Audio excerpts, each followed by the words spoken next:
जय श्री राम मित्रों, आज हम रामचरितमानस का अध्याय नंबर 2 लेकर आए हैं। मित्रों, यदि आपने रामचरितमानस का प्रथम अध्याय नहीं सुना है, उसका अनुसरण नहीं कर पाया है, तो आप उसका लिंक डिस्क्रिप्शन बॉक्स में देख लीजिए, आपको मिल जाएगा। मित्रों, पिछले अंक में मंगलाचरण गुरु वंदना का आप सभी ने अनुसरण किया है। आइए आगे बढ़ते हैं। अब आता है ब्राह्मण संत वंदना। बंधु प्रथम महीसुर चरना, मोह जनित संशय सब हरना। सुजन समाज सकल गुण खानी, करऊं प्रणाम सप्रेम सुबानी। भावार्थ, पहले पृथ्वी के देवता ब्राह्मणों के चरणों की वंदना करता हूँ, जो अज्ञान से उत्पन्न सब संदेहों को हरने वाले हैं। फिर सब गुणों की खान संत समाज को प्रेम सहित सुंदर वाणी से प्रणाम करता हूँ। साधु चरित शुभ चरित कपासु, निरस विशद गुणमय फल जासु। जो सही दुख पर छिद्र दुरावा, बंदनीय जो ही जग जस पावा। संतों का चरित्र कपास के चरित्र यानी जीवन के समान शुभ है, जिसका फल नीरस विशद और गुणमय होता है। कपास की डोरी नीरस होती है। संत चरित्र में भी विषयाशक्ति नहीं है, इससे वह भी नीरस है। कपास उज्जवल होता है। संत का हृदय भी अज्ञान और पाप रूपी अंधकार से रहित होता है, इसलिए वह विशद है। और कपास में गुण यानी तंतु होते हैं।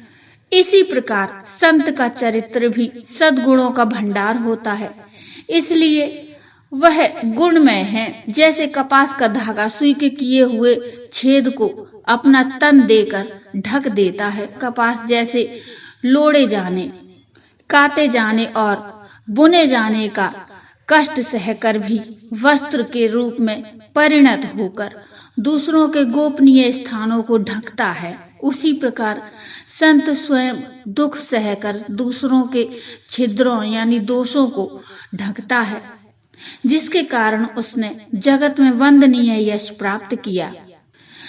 आगे गोस्वामी तुलसीदास जी लिखते हैं, मुद मंगलमय संत समाजु, जो जग जंगम तीरथ राजू। राम भक्ति जहां सुरसरी धारा, सरसई ब्रह्म विचार प्रचारा। संतों का समाज आनंद और कल्याणमय है, जो जगत में चलता फिरता तीर्थराज यानी प्रयाग है। जहां उस संत समाज रूपी प्रयागराज में राम भक्ति रूपी गंगा जी की धारा है और ब्रह्म विचार का प्रचार सरस्वती जी हैं। विधि निषेध में कलिमल हरिणी, कर्म कथा रवि नंदिनी वरिणी। हरिहर कथा विराजत बेनी, सुनत सकल मुद मंगल देनी।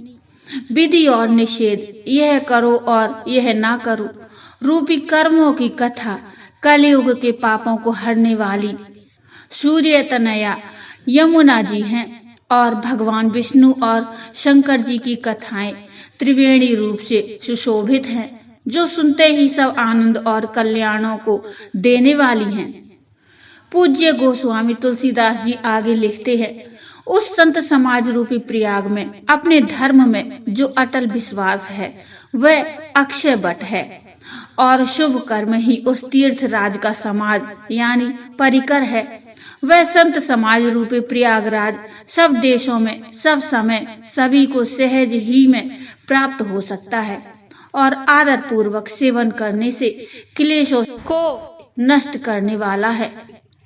वह तीर्थराज अलौकिक और अकथनीय है एवं तत्काल फल देने वाला है। उसका प्रभाव प्रत्यक्ष है। आगे दोहा आता है, सुनि समुझाई जन मुदित, मन मत जहि अति अनुरागा। लहै चारि फल अछत तनु, साधु समाज प्रयागा। जो मनुष्य इस संत समाज रूपी तीर्थराज का प्रभाव प्रसन्न मन से सुनते और समझते हैं और फिर अत्यंत प्रेम पूर्वक इसमें गोते लगाते हैं, वे शरीर के रहते ही धर्म, अर्थ, काम, मोक्ष चारों फल पा जाते हैं। अब चौपाई आती है। मज्जन फल पोखिय तत्काला, काक होई पिक बकऊ मराला। सुनि आचरज करे जानि कोई, सतसंगति महिमा नहीं कोई। इस तीर्थराज में स्नान का फल तत्काल ऐसा देखने में आता है कि कौवे कोयल बन जाते हैं और बगुले हंस। यह सुनकर कोई आश्चर्य ना करे, क्योंकि सत्संग की महिमा छिपी नहीं है। वाल्मीकि नारद घट जोनी, निज निज मुखनि कहीं निज होनी। जलचर थलचर नभचर नाना, जय जड़ चैतन जीव जहाना। वाल्मीकि जी, नारद जी और अगस्त्य जी ने अपने अपने मुखों से अपनी होनी यानी जीवन का वृत्तांत कही है।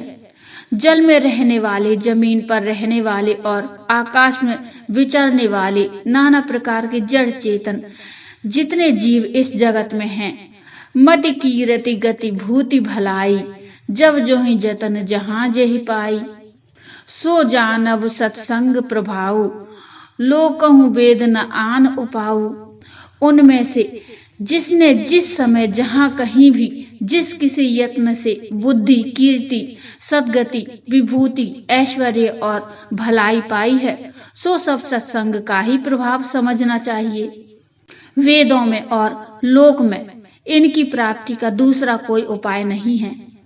बिनु सत्संग विवेक न होई, राम कृपा बिनु सुलभ न सोई।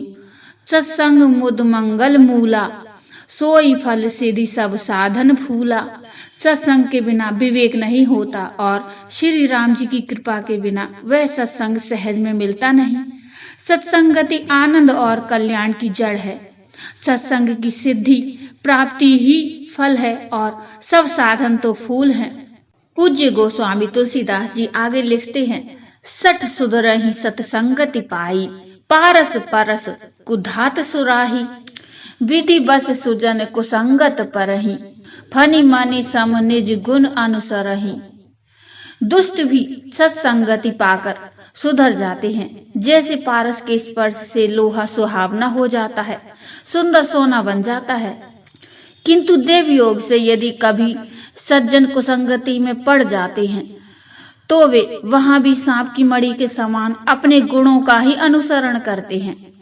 अर्थात जिस प्रकार सांप का संसर्ग पाकर भी मणि उसके विष को ग्रहण नहीं करती तथा अपने सहज गुण प्रकाश को नहीं छोड़ती, उसी प्रकार साधु पुरुष दुष्टों के संग में रहकर भी दूसरों को प्रकाश ही देते हैं। दुष्टों का उन पर कोई प्रभाव नहीं पड़ता। विधि हरिहर कवि को विद्वानी, कहत साधु महिमा सकुचानी। सो मोसन कहीं जात न कैसे, साक बनिक मनि गुण गण जैसे। ब्रह्मा विष्णु शिव कवि और पंडितों की वाणी भी संत महिमा का वर्णन करने में सकुचाती है, वह मुझसे किस प्रकार नहीं कही जाती। जैसे साग तरकारी बेचने वाले से मड़ियों के गुण समूह नहीं कहे जा सकते। अब दोहा आता है, बंदौ संत समान चित, हित अनहित नहीं कोई। अंजलिगत शुभ सुमन जिमि, सम सुगंध कर दोई। मैं संतों को प्रणाम करता हूँ जिनके चित्त में समता है, जिनका न कोई मित्र है न कोई शत्रु।